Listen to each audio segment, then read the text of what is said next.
Kevin McCullough. Have you with us at That Kevin Show, thatkevinshow.com, That Kevin Show on all social media, That Kevin Store, if you want one of the cool coffee mugs. So we're going to give one of those away yet tonight before we're done.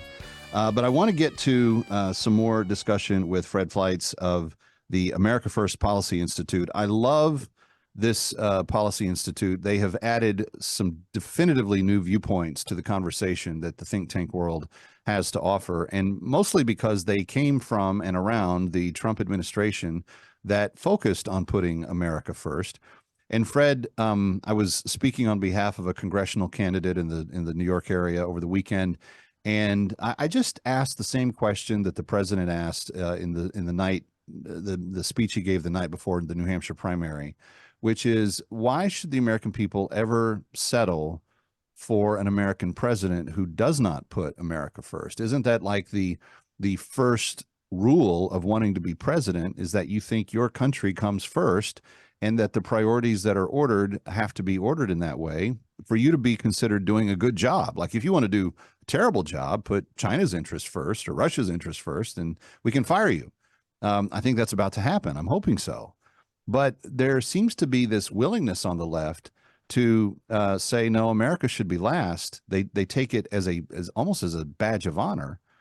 And when it comes to the welfare of our future policies, as particularly related to foreign policy and national security, I don't feel like we're being vigilant enough. What is your take on that? These are all great questions. And of course, the America First approach to national security is regularly smeared by the left as being isolationism or America alone. And that's not true at all. First of all, America First means a strong and decisive president with a competent foreign policy, a president who's prepared to lead a strong military and use military force prudently and to not get us in unnecessary wars. He'll use military force, but not unless there is a real interest for the American people and American interests. And this president also will work productively with allies like President Trump did, but he also will insist that these allies carry their own weight. What the left thinks is that the U.S. should have foreign policy that's led by the United Nations and by Europe. And I remember so well when Biden went to Europe and the French president said, "Welcome back to the European club." That epitomizes what America First is not. We want to work with our European allies, but we're not going to let them to use their consensus and the United Nations as a constraint on American national security policy. They do not have a veto on what America has to do to protect its national security. Yeah. And I think that's a message the American people understand. Well, it's one that we have to make clear during this campaign because there's so much writing on it. You also have some experience and knowledge in the area of national intelligence, and you've written recently, not long ago, about the troubles in some of our domestic agencies and some of our spy agencies that are working to try to gather that intelligence. What are your biggest concerns as we sit in 2024 looking forward for the DIA and the CIA and those that are charged with that task? Well, these agencies have to get back to the purpose they were created to serve, and that is to provide intelligence to the president to make national security decisions. They are not policymaking agencies.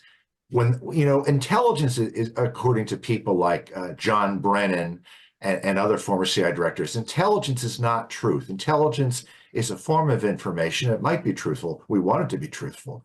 But if a president looks at intelligence analysis and decides it's wrong, he's going to do something else. He hasn't done anything wrong or illegal. And we have to recognize intelligence is often wrong. It is frequently, maybe most of the time, it is opinion. Now, I think presidents should listen to that opinion, but not if intelligence is being slanted to promote left-wing and globalist agendas. And we know that went on during the Biden administration. John Ratcliffe wrote about an intelligence ombudsman assessment. He wrote about this in January 2021. And it talked about how analysis of Russia and China had been deliberately slanted in the run-up to the 2020 election to not favor positions that would help Donald Trump. It overplayed analysis of Russia meddling and it tried to ignore analysis of China meddling. When that happens, policymakers lose confidence in our intelligence community. The billions we spend on it is lost, and future presidents won't listen when they have to, when the intelligence community wants to warn about a major threat to our security. No, that's really well said. Well, it's going to take some lessons learned from the first time, and it's going to need to be an administration full of friends to America First to have those positions. We just lost too much time in the in the phonies that were there. But I think that AFPI is doing a fantastic job. Keep up the great work, and thanks for being with us. Good to be here. Thank you. You got it. Kevin McCullough coming right back from Times Square. Don't go away. Stick around for more of That Kevin. Next, That Kevin Show with Kevin McCullough.